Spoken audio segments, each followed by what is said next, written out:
শুভ দুপুর। আজকে রান্না করলাম দই রুই। দেখো চলো রান্নাটা কিভাবে করলাম। প্রথমে আমি রুই মাছগুলো ভেজে নেব। তেলটা গরম হয়ে গেছে, রুই মাছগুলো আমি ভেজে নেব। মাছটা ধুয়ে নুন হলুদ মাখিয়ে নিয়েছিলাম।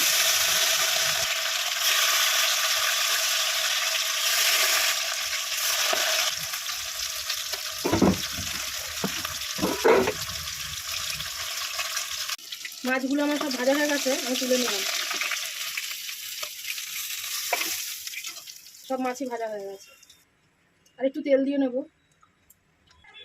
আমি এখন এই গরম মশলাগুলো দিয়ে দেবো। এখানে দুটো শুকনো লঙ্কা, সাদা জিরে, তেজপাতা, দারচিনি, এলাচ, লবঙ্গ একসঙ্গে আমি তেলের মধ্যে ফোড়ন দিয়ে নেব।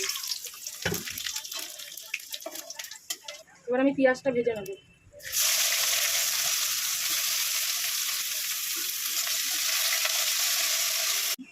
পেঁয়াজটা ভাজা হয়ে গেছে লাল করে।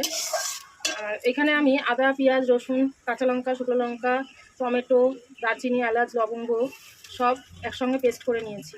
সাদা জিরেও আছে। তা আমি এখানে খানিকটা দেবো, পুরোটা দেবো না, পরিমাণ মতন দেবো।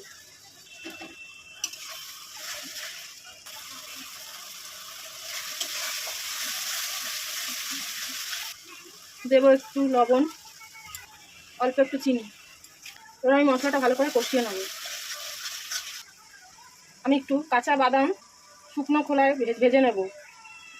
এই দই রুইয়ের মধ্যে একটু দেবো আমি বাদাম বাটা আর একটু পোস্ত। পোস্ত আর বাদাম ভেজে চোকলা সমেতই বেটে নিয়েছি, তাই কালারটা এরকম হয়েছে। তার বাদাম আর পোস্ত পেস্ট করে নিয়েছি।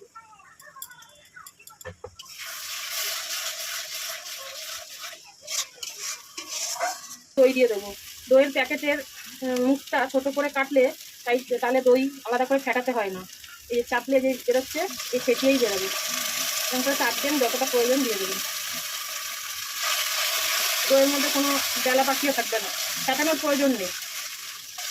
আর দইটা যখন দেবেন গ্যাসের ফ্লেমটা কমিয়ে দেবেন, তাহলে দইটা কেটে যাবে। মশলাটা দইটা পুরোটাই কষিয়ে নিয়েছি, তেল ছেড়ে দিয়েছে দেখো চারদিকে। কড়াইয়ের মশলার চারদিকে তেল ছেড়ে দিচ্ছে। এবার আমি জল দিয়ে দেবো। মশলার বাটিটা দিয়ে জল দিয়ে দেবো।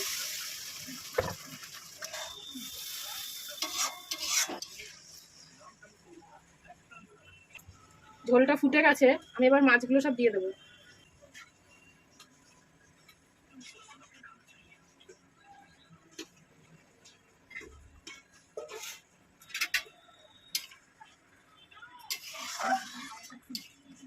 এবার একটু ঢাকা দিয়ে দিই।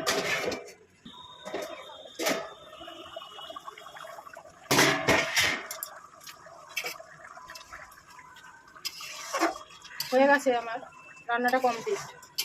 এবার আমি গ্যাসটা অফ করে নামিয়ে নেব।